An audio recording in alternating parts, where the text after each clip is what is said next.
Hi, I'm Jake Braun, the co-founder of DEF CON Franklin, and excited to be here on Firewalls Don't Stop Dragons.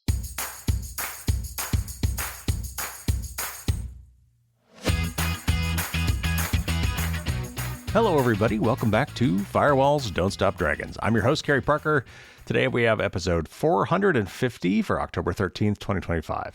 And yes, I am back. I'm back from vacation. I had a fantastic time. It was very relaxing and much needed. But I am now back. And next week, for sure, we've got a lot of news to catch up on. But today, we're going to talk about another really important issue, and it's something that we can all help with. As we discussed before with the likes of Josh Corman, our critical infrastructure in the U.S. is vulnerable and under attack. But what we also learned from Volt Typhoon is that the People's Republic of China has been attempting to lay the groundwork to wreak havoc on our infrastructure at some point in the future, potentially as a way to neutralize the U.S. in case China decides they want to invade Taiwan, which they have communicated that they are planning to do.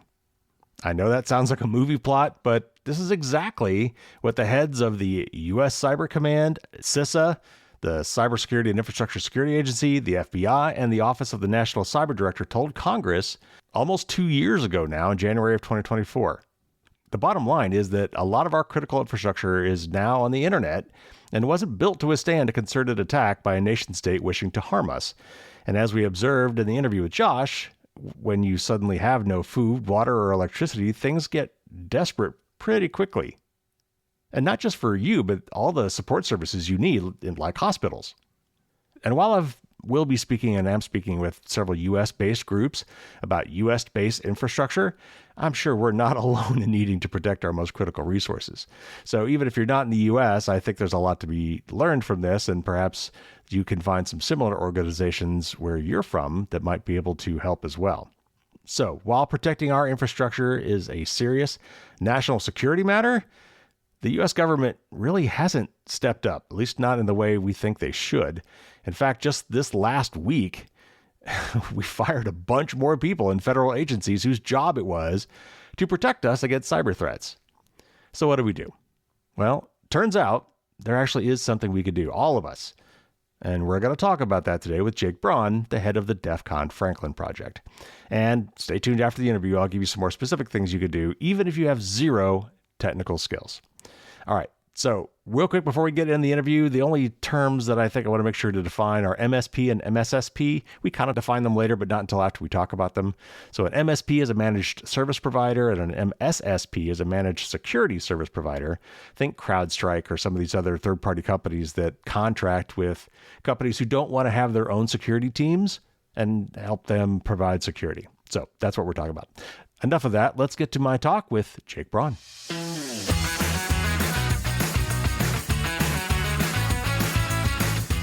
Jake Braun is the co-founder of DEF CON Franklin, executive director of the Cyber Policy Initiative at the University of Chicago Harris School of Public Policy, and CEO of Cambridge Global Advisors, a national security consulting firm. Most recently, he served in the White House as acting principal deputy national cyber director. Thank you for being on the show, Jake. Of course. Thanks for having me. I'm really excited about this, and love what you're doing with the show. So thanks for having me.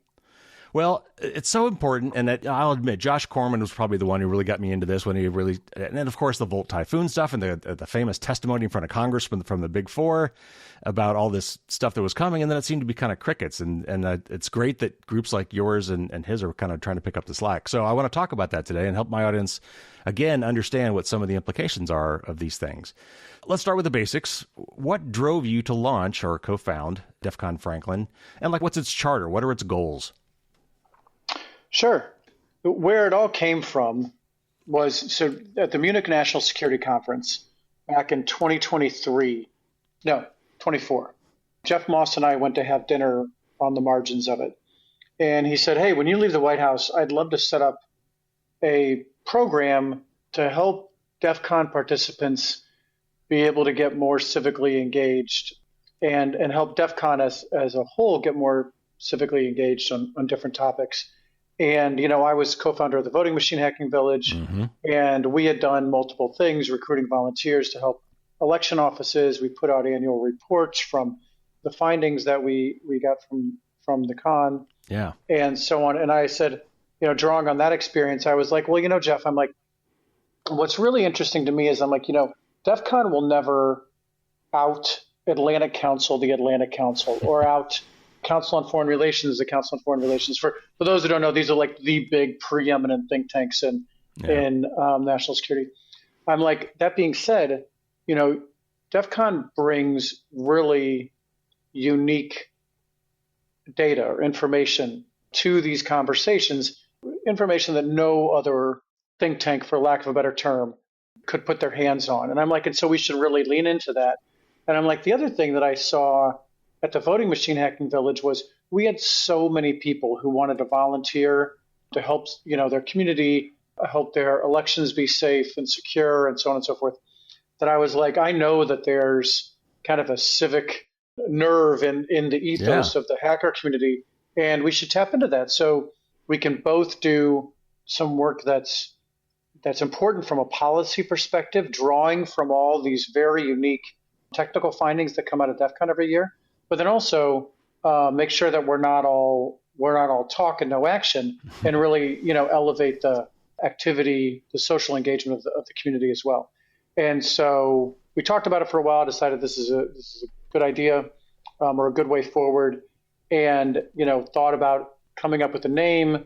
And I immediately landed on Franklin because I'm a huge Ben Franklin fan, and he really does embody this idea of both science and civics. He was the global leader in his time on research around electricity. He created the bifocal, or invented the bifocals. He created musical instruments. I mean, the number of inventions this guy came up with are really astounding. And then, of course, we all know from our high school history classes what he did in civics. He's part of the Constitutional Convention, signed the Declaration of Independence. Well, a lot of people don't know he was the head of the Abolitionist Society in Pennsylvania. In his retirement, that's one of the things he really grabbed onto in his later years, was the abolition of slavery. And one of the things most people don't know is that in the mid 1700s, he created the very first volunteer fire brigade in the United States.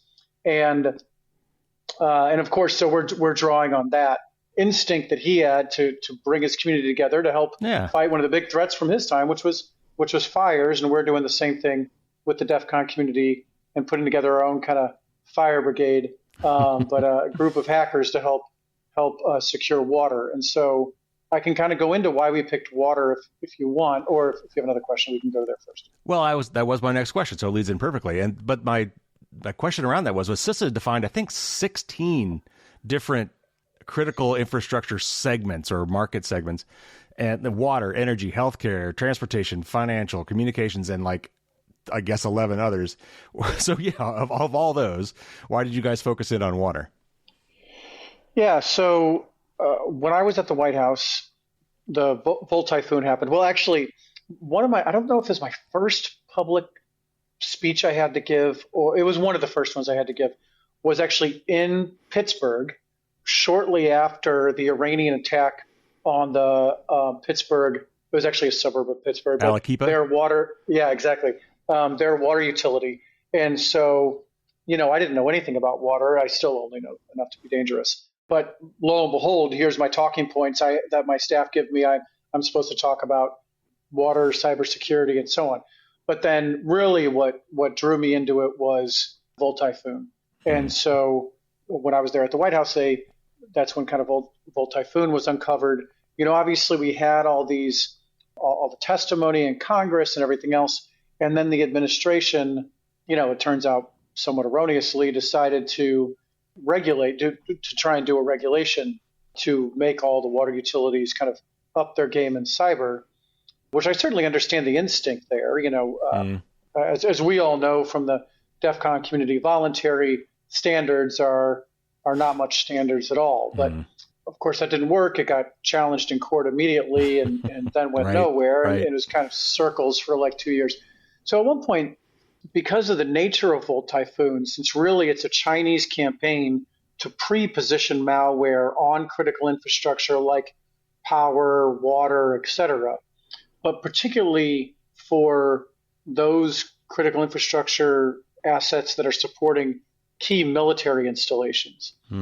I just asked a dumb question, which was like, "Hey, okay, fine. If this regulation thing is gonna crash and burn, like, what are we solving for here? How many water utilities are there that support military installations?" And I can't say the number, as you can imagine, but it's hundreds, not thousands. And it turns out there's 50,000 water utilities in the country. And so I'm sitting there going, wait a second. You're telling me that I've got like all the power of the federal government behind us here, and we're talking about a few hundred utilities? That's what I'm like, give me a break. Like, why don't we just send some guys out there today? Like, what are we even talking about? Why are we Yeah. regulating it? Just send some people. So, we started kind of marching down that path, and they made a lot of progress. But as Jeff and I were talking about, okay, what's the civic engagement part of Franklin going to be? Where are we going to aim this fire brigade that we're putting together? We decided that water was really probably the most lucrative, not from a financial perspective, but from an impact perspective, place to aim our fire. And the reason being that other parts of the ecosystem, like power, for example, they kind of got religion on this years ago, like back in the late 2000, what do you call them? Like 08, 09, and then Aughts. like the aughts and the tens or whatever you count. Like that's kind of when power figured it out. And so they've really upped their game, and not like they're fully secure or anything, but they've really upped their game.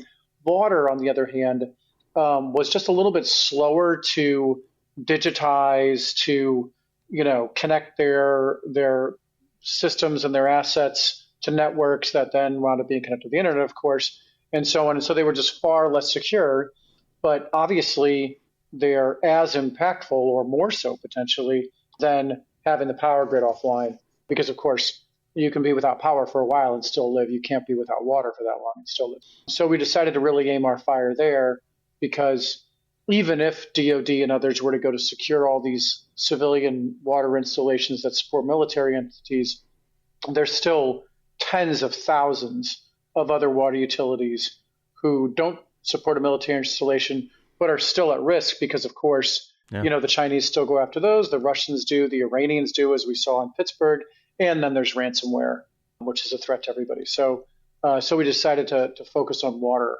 because of that. You've mentioned a couple of incidents that have already happened. What were the takeaways from that? Certainly, we must have done some postmortems on those things, even if they were private industry. I'm sure the government was taking a look at those things and thinking about them. What have you learned specifically about the kind of impacts that could be had from some of these attacks? One of the main things that's clear is that water is maybe one of the best examples of the IT/OT dilemma.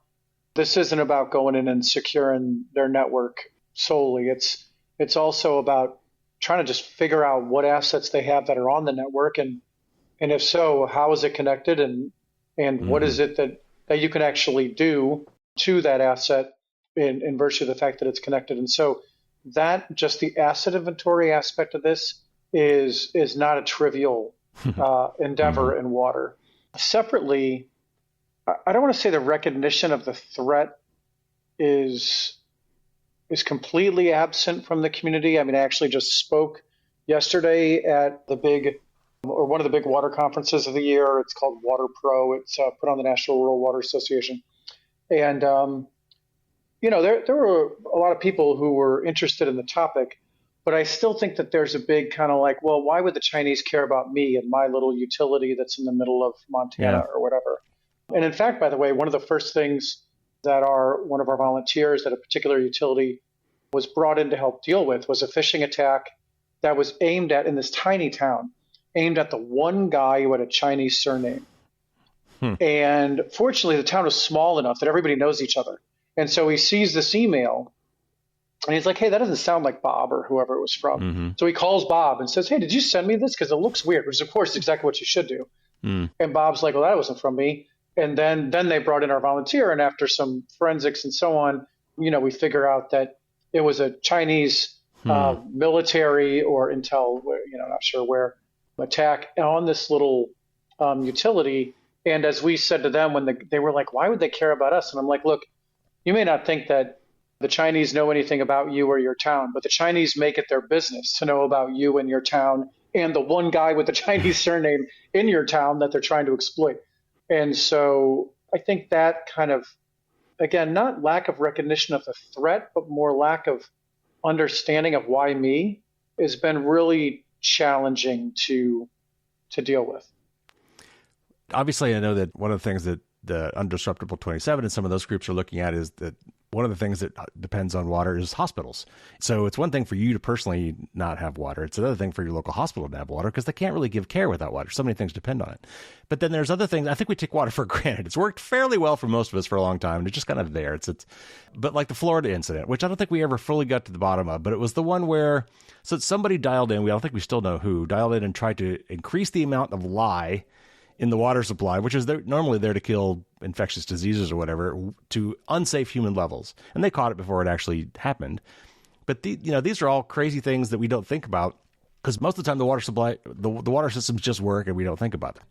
So one anecdote I got from kind of what we're dealing with as you're thinking about cyber conversations around cyber with these utilities is, we were talking to this one guy, again, it was one of the Carolinas. He ran one of the bigger utilities. And we were like, so kind of what's your incident response plan? Like if you get hacked and they shut down your network, what do? And he was like, well, thankfully my water source is elevated, meaning it came from the top of a mountain or something like that. And he's like, so if I have to, I'll just shut everything off and gravity will make it work.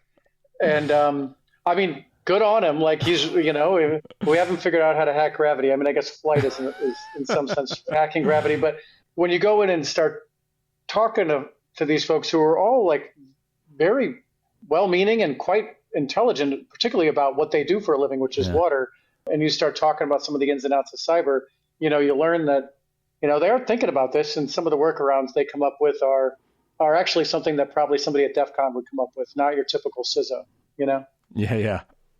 All right, so you already mentioned that, and I'd see this figure too, probably in some of your presentations or Josh's, but there's like 55,000 or so water facilities.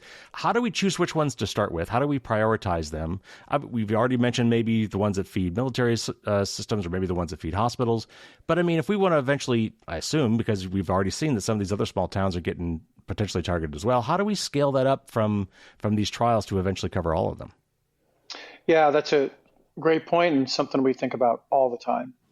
And I do love what Josh is doing, kind of combining it all and using the hospitals as almost like a focal point over these rural hospitals. And we do view ourselves as very kind of complementary, that the two Undisruptible 27 and us kind of can work really well together from that perspective. But I guess so one of the things that we're in the very early stages of trying to figure out right now with the National Rural Water Association, which is it's the largest trade association in the water sector. Okay. So they represent, of the 50,000 50,000-ish water utilities, they represent, I don't know, 40 some thousand of them. Oh, so, wow. Okay. Because, as you can imagine, with 50 some thousand water utilities, most of them are small. And so these guys, represent pretty much all the small folks. And I'm not going to get 50,000. I mean, I probably could get 50,000 volunteers because there's so much interest, but I couldn't efficiently deploy 50,000 volunteers anytime soon. And so one of the things we're looking at that actually one of our volunteers started doing organically a while ago was he was identifying free tools that are out there to help to help with security. And he was, I think Jigsaw was one he was using, I forget. But he was going to the utility saying, hey, look, instead of waiting for me to call you or, for us to do a conference call or for me to show up and look at what you're doing, you can use this to help figure out X, Y, and Z and so on and so forth. And so the National Rural Water Association, and again, don't get hung up on the word rural. It's really, they frankly should be called the National Small Water Association because they really help all the small guys. Anyway, so they've been thinking for years now about being kind of their own MSSP, basically, and being able to provide free or dramatically subsidized services to these water utilities, some of which are literally ran by like two guys. And so we are working with some folks actually from the DEF CON community who are helping us identify a handful of MSSPs to partner with the National Rural Water Association We're raising philanthropic dollars. By the way, we're funded, just in full disclosure, not exclusively, but the majority of our funding comes from Craig Newmark, so Craig from Craigslist, Yeah.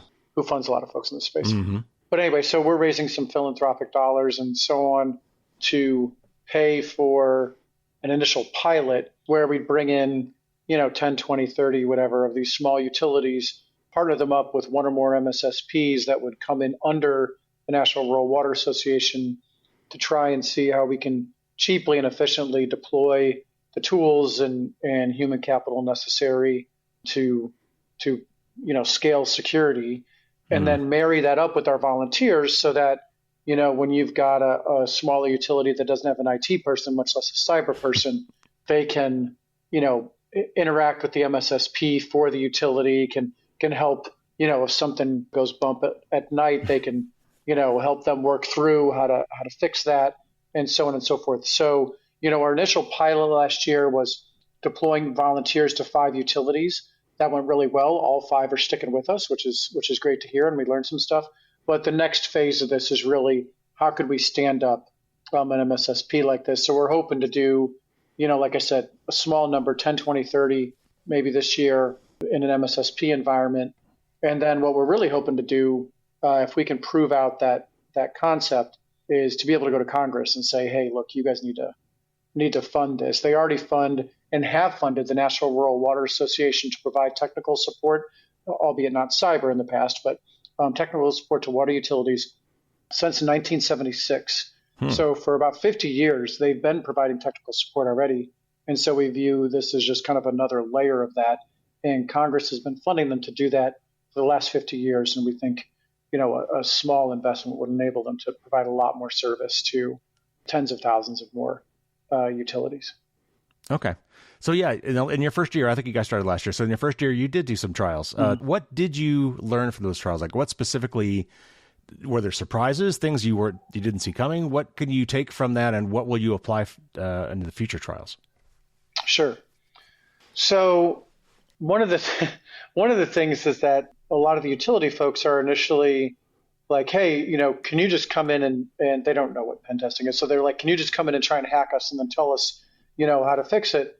And our guys are like, well, that'll be a waste of time because I will get in. So why don't we try and do some things first? And we'll still get in after that, but it'll be harder.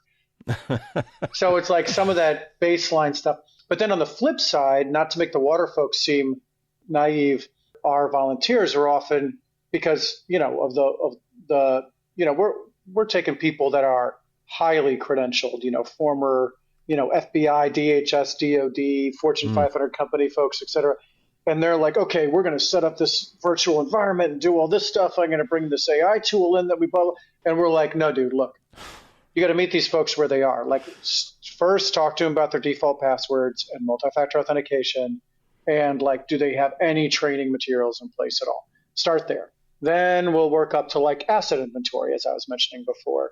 And so that kind of expectation game, kind of trying to make sure the two parties kind of meet in an area that's going to actually be beneficial to the utility, was one of the first things we encountered that I hadn't really anticipated.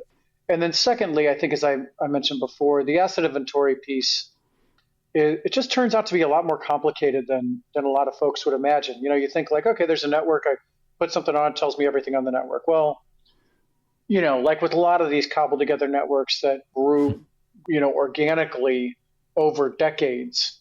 I mean, everybody who listens to your show knows this. It's like, well, there's some IT guy 10 years ago who came and set up this one thing, and oh, by the way, he needed to print something, so he connected to the printer. The printer is connected to the internet, and no one else ever actually really looked at that.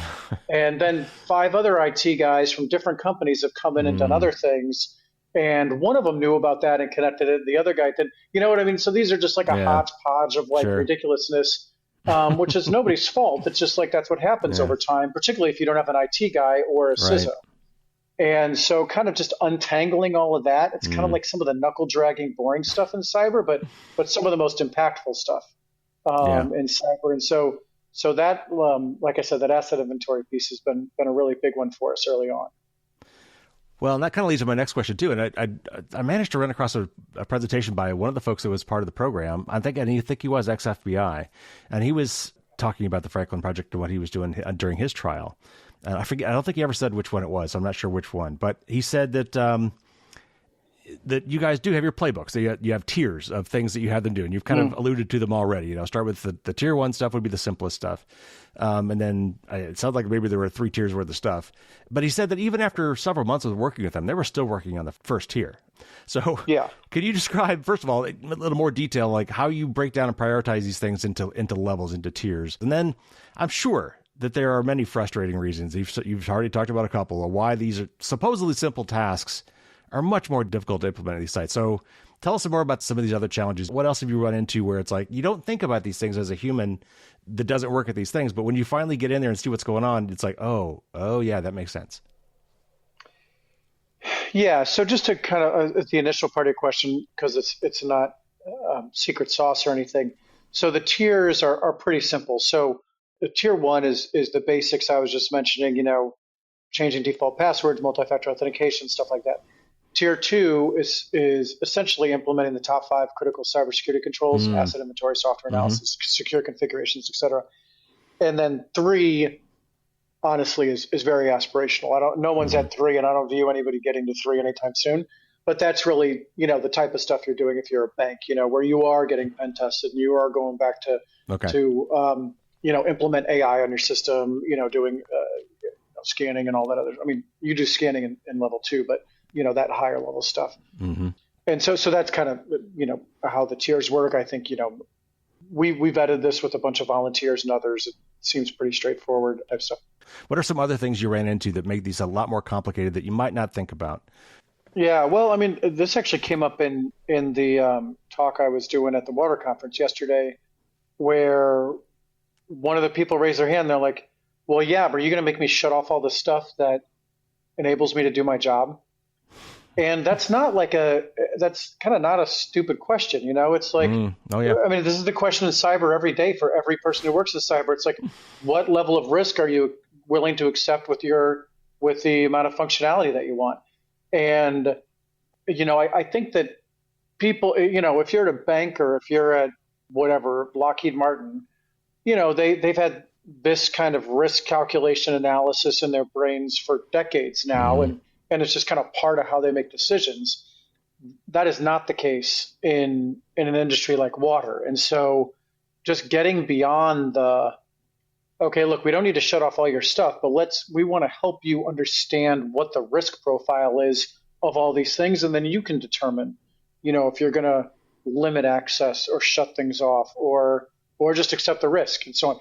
And so that kind of risk calculation analysis, again, is like probably less of a ones and zeros type question than it is more of an executive determination of risk level acceptance. But that's been a big challenge and a barrier to entry for us often, because we've now been told by multiple folks that they're worried about letting us in because twofold.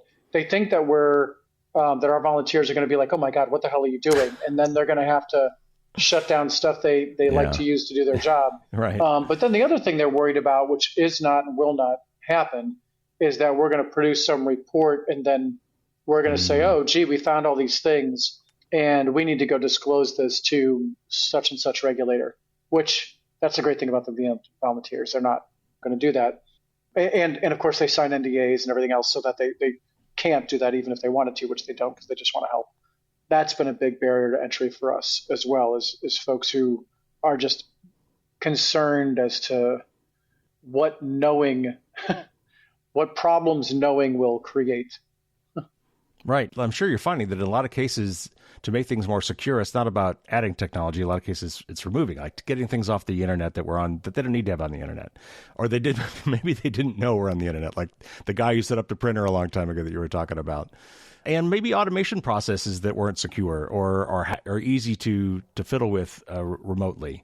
And so it sounds like you are getting some pushback on because I was going to ask you that question, whether or not when you come in and say, well, do you really need remote access to administer the stuff? And they're like, well, yeah, well, otherwise we've got to send a guy to the site to do it. And that's no fun. We don't want to make them do that. So yeah, I'm sure there's a lot of convenience versus security stuff. And COVID, I'm sure probably brought a lot of that on when people were not wanting to interact with each other. They wanted to do them remotely. Their kids were at home at school. So if I could do it from home instead of going to the office, then I'm sure that was appealing. And yet it's probably not that secure. Did you find that a lot of people kind of implemented some of these things during COVID, or what was the impetus for adding a lot of these insecure processes that you're now making them question? No, that's exactly right. COVID was a big driver. The fact that in a lot of these small towns, somebody even said this to me yesterday at the thing, they're like, look, the guy who basically is, again, not an IT guy, but the guy who we basically said, guess what, you're in charge of the network, whether he likes it or not, also literally runs the 4th of July parade for the town. And they're like, he just can't be at the utility all day because he's got other stuff that he's doing like for the municipality or whatever. And so he's got to have remote access or else, the thing just isn't going to work.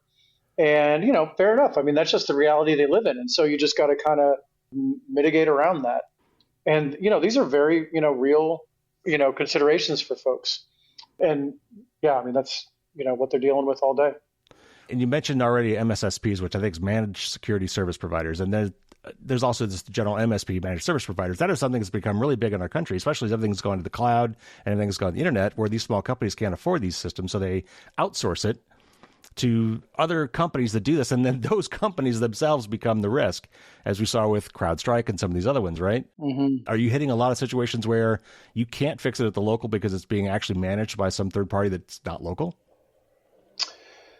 Not yet, because our utilities generally I hate to say it this way, but either they've got, well, essentially that would be a nice problem to have, that they had the security and the security was creating more risks. And unfortunately, it's like they have no cybersecurity measures in place, or the ones that they have are because some industrious person at the utility is, Googled like, hey, what are some good things I should do from a security perspective? So there isn't like a third party. And in fact, one of the challenges we've had is we do have some, like CrowdStrike's a great example, companies like that, have offered a whole bunch of free tools and so on to folks. And, as you and I know, like free isn't necessarily free as much as, CrowdStrike is, I think, and other firms are seeking to be generous. Using that stuff requires extra people. It sometimes requires buying extra hardware, all these types of things. And then all of a sudden this free thing isn't free. And so even some of the security options that are out there, they haven't been able to take advantage of. Sure. All right. Well, as I was researching this, and I've looked at this somewhat before when I've interviewed Josh, I was surprised to actually find there were several organizations in this space. I mean, there's you guys, Franklin and Undisruptible 27, the whole Cyber Resilience Core, which includes other groups, Aspen Digital. I ran across a lot of different names. So how did all these puzzle pieces fit together? Like, how do you coordinate to prevent duplication of effort or maybe even confusing the people you're trying to help? Sure. And we have, this is one of the good things about Craig Newmark having made $1 billion plus off of Craigslist is that with him funding a bunch of different groups, I swear the thing he says most to us is, are you guys all working together? When is the last time you talked to Josh? Then he says to Josh, when are the last time you talked to Ann Cleveland, who's the one who runs the cyber clinics at Berkeley? And, to me, when is the last, whatever. So we've been forced in a very positive way by Craig, and also because we, I think want to do the right thing and so on, to really work together and figure out how we all fit together. And so, Josh, as you mentioned, has kind of this broader looking at a rural ecosystem when it comes to kind of power, water, particularly around rural hospitals, which is great. And I don't know anybody else who's doing that. We kind of plug in because we're exclusively focused on water and in particular around delivering volunteers that can provide hands-on support to water utilities. And now, granted, as this MSSP thing unfolds, I think it'll be more than volunteers, but even that is free or free services for water. And in the clinics group is really doing kind of training and then some like kind of bespoke security projects handed to them. But a lot of that's for students supporting other other entities and so on and so forth. And while I'm based at the University of Chicago, I'm not using students for what we're doing. We're using like super high end cyber experts, like the guy you talked to from the FBI and so on. That's not to cast aspersions on the cyber clinics folks. It's just their students, not Mm. people with 20 years, different group. Aspen Digital plays in kind of the policy space and a Okay. bunch of other things. So they're, we of course talk to them and so on. They're a little bit less in the kind of hands-on part of what we're doing. And there's others all the time. I mean, the one thing I know when Josh and I were first talking about this and trying to figure out, okay, who fits where, is we're like, the problem set is so huge. The adversaries are so capable and intent on doing damage, and there's so many end users we have to worry about in terms of utilities and so on and so forth. There's more work to go around Mm. than there are entities to do it, even though there's multiple entities doing it. In fact, early on, Josh and I were even talking about like, I don't know, maybe I could take these states and you could take those states or whatever. But after a while, we were like, oh my God, there's so much to do. We don't even need to break it up like that. We'll just kind of go where folks want us, because that's a big challenge. Is I thought when we launched this, out of the 50,000 water utilities, we have 49,000 raise their hand and say, please send me a volunteer tomorrow, and that has not been the way it is. It's been as much of an education process of like, here's why they are after you, whether you think it or not. Here's why a hacker actually is somebody who can help you, not hurt you. And here's why you need to be doing this now and not 5 years from now. And just like with any community, it's an insular community where it's kind of like they all know everybody knows each other, just like at DEF CON. Everybody kind of knows each other. Breaking into that's hard. Same thing in water. Yeah. So with these trials that you're doing, like, how do you define the scope of them? Like, when are they done? Is there criteria for it being done, or is this meant to be an ongoing relationship with the volunteers? In my mind's eye, no one ever leaves. Meaning, so I've got the example I use is Alamakee County, Iowa. And like I said, in my mind's eye, if we could create this everywhere, it would be like the crown jewel of my life's work, which is, okay, Alamakee County, Iowa. It's a county of about 10,000 people. It's the northeasternmost county in Iowa. It's gorgeous, by the way, in the fall when the leaves turn. It's truly beautiful. Also, though, there is no one to do cybersecurity in Alamakee County, Iowa. And if there is, they will be poached from Alamakee County, Iowa, and be off in Austin or Silicon Valley or Chicago or something. Yeah. That being said, I bet that I can find a guy or a gal or whoever from Alamakee that lives in one of these places, one of these tech hubs around the country, who would love nothing more than to volunteer to help the Alamakee County, Iowa water utility, get on calls with them kind of throughout the year to talk through problems and help them work through things.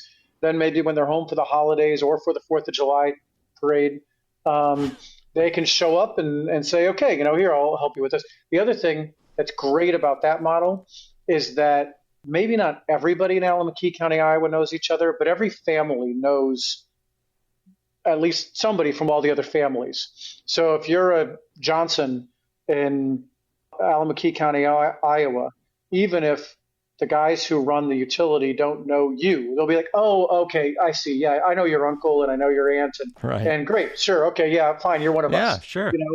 And that is incredibly important. And so we are nowhere near that phase yet, but that's where we want to get to, is to marry people up with where they're from so that they can be the volunteer and will always be the volunteer until, even after they retire. Because by the way, going back to Benjamin Franklin, the volunteer fire department model existed in the United States for over a century before we had a paid fire department in the United States. Yes. And so, like, obviously there's water utilities today who pay for cybersecurity, but I think it will be, I don't know if it's going to be a century, but it's going to be a hell of a long time before there is dedicated cybersecurity support for these small water utilities. And so, but for these volunteers, it's that or nothing right now. So you mentioned Greg Newmark, which thank goodness for Craig. Love to interview that guy someday. But How about from the government side? I mean, obviously, CIS has done a lot of work in defining these 16 critical segments. They've got these ISACs. I always forget what these terms stand for, but the Information Sharing and Access Centers or something like that. Mm-hmm. And SRMAs, which are the liaisons. Do you have relationships with the government as well? Is the government also participating and trying to help you guys out in any formal kind of a way? I don't know about formal, but we've briefed my old office, the Office of National Cyber Director. They've, been, I don't want to put words in their mouth, but they seem very supportive of what we were doing and certainly recognize the threat. We've briefed folks at CISA who also have been very positive about what we're doing. What else did you say? EPA, I haven't spoken to them directly, but other people have, and I wasn't part of those conversations, but my understanding was that their feedback was positive. They're the SRMA, by the way, for water. Okay. I have not talked to DoD since I left, partially because there's been tons of personnel changes, and it's just been hard to figure out who the right person to vector into is for this particular issue, because it's not like in anybody's, well, it's hard to explain, but it's whatever, big organization. Yeah. So yes, we've talked to the governments a lot, up to the White House level. We've gotten very positive feedback, and also in Congress, folks seem to be happy with what we're doing here. Well, good. I hope you do get some support, because I'm sure you guys could use everything you can get. Craig can't fund everything. Oh yeah, I mean, at the end of the day, so as I mentioned, the Department of Agriculture has funded the National Rural Water Association for the last 50 years to provide technical support. If they don't step up and fund something like this MSSP in the next couple of years, we're going to have volunteers, and that's it. Okay. So they have to, the government has to step up and fund this. It's, you can't expect philanthropists to stave off, coordinated attacks from the PRC. Right. And as the top 4 people testified in front of Congress, this is a national security issue of the highest order. Right. What's next for Franklin? Are you expanding to more trials? It sounds like you are. And how do we, our listeners perhaps, support what you're doing? Great. So yes, we are expanding to a few more utilities as we speak. Coverage like you gave us at DEF CON a month or two ago. God, yeah. Was it only a month ago? Jesus. Yeah, it's only a month ago. Anyway, coverage like you helped us, that you provided at DEF CON has actually made several utilities reach out to us, which has fantastic. Been great. Yeah, no, that's why I do these things, because if we don't get the word out, no one's going to sign up. Also at the water conference yesterday, we had a handful of folks raise their hand as well, which was great. So we are expanding to more utilities. At the same time, we are working in earnest with the National Rural Water Association and some other folks to figure out this MSSP type solution. And so those are kind of the next big muscle movements for us, is expanding to more utilities outside of the 5 pilots we did over the last 10 months or so. And then also really try and figure out how to build out this MSSP component. While we, of course, always appreciate more volunteers, honestly, the number one thing that I would ask of the listeners is, call your local water utility and say, hey, are you taking the support? And if not, why not? You can say, hey, I'm a cyber expert, and I'm telling you, not me, Jake, but you listening. I'm a cyber expert, and I'm telling you, you need the support, and this is free, from a reputable group. And if you can't get to the water utility, you can call your mayor's office, your city council, whoever, and ask the same question, and tell them to call us. Hopefully, you'll presumably put our contact information in this somewhere. So aside from signing up, that would be the biggest help we could get, is raising awareness among the water utilities of the threat they face, and of this free resource that will always be free. All right. And last question, what does your long-term roadmap look like? Assuming that you knock it out of the park with water, is Franklin Project ever eventually going to adopt one of the other 15 CISA silos, or, are there any other groups that are working in those spaces maybe that you might collaborate with? Yeah, we certainly would expand. I just talked to somebody the other day who was asking us if we could do a bridge or something like that. And I was like, yeah, sure. I'm like, I got volunteers sitting on the bench right now that are waiting for a project. And certainly, that's something we could take on. So we'll entertain anything in critical infrastructure. What we're spending our time and energy on now is focusing on water, but if another bridge group or a school district or somebody calls us, we'll certainly answer the phone and help to the best we can. Well, thank you so much for doing what you're doing. I hope we could help find you some more volunteers and get you some more support, because it's obviously critically important, and we're so happy to have you out there doing it. Thank you for what you do. All right. Thank you. And thank you for what you do. It's really important for the success of this and so many other things.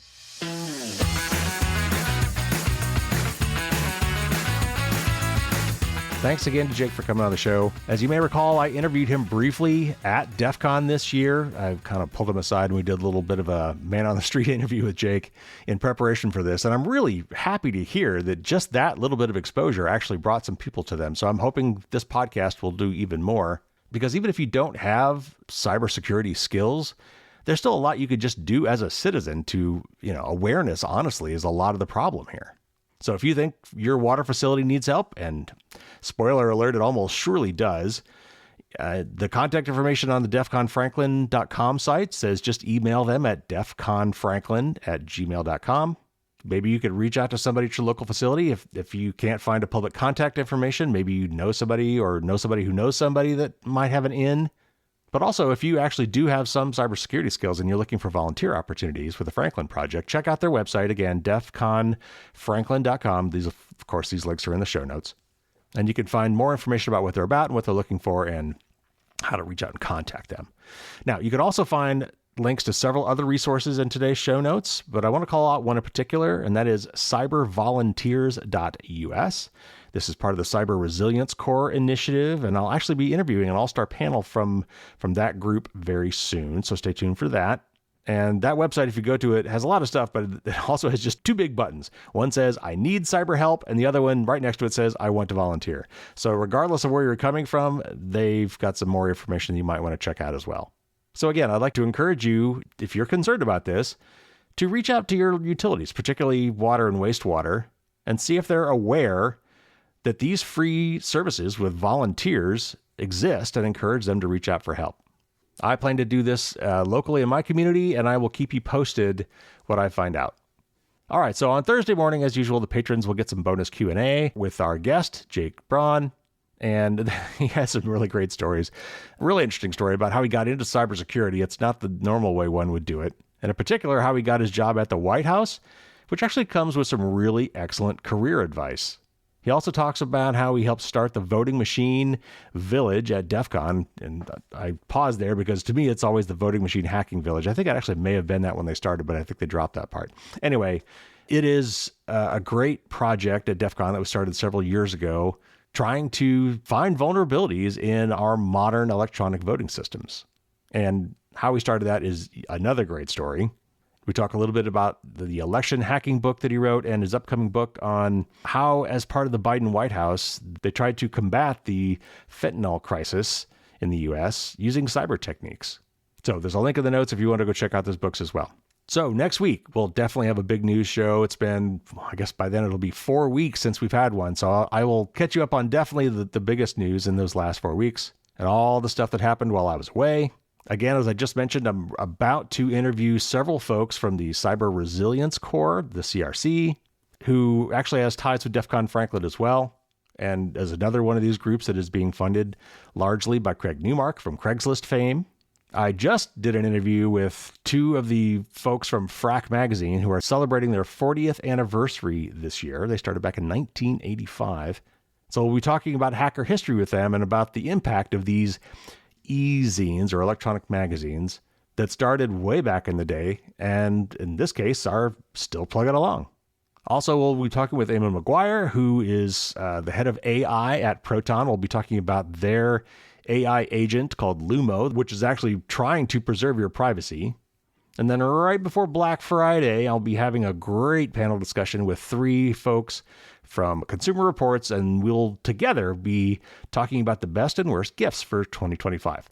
Lots of great stuff coming up. If you have not subscribed, you better do that now, and then you won't miss any of that great stuff that's coming. I'll also take a minute here to remind you that I've got a wonderful book on cybersecurity and privacy for regular, everyday people called Firewalls Don't Stop Dragons. It is in its 5th edition. It's like 600 pages long, though a lot of that's pictures, with like 200 different tips in it. And of course, the blog and the newsletter that all go along with that as well. So if you go to firewallsdon'tstopdragons.com, you will see all of that. All right, that's going to do it for this week. Great to be back. Tune in next week for a really big news show. Until then, as always, stay safe out there and don't get caught with your drawbridge down.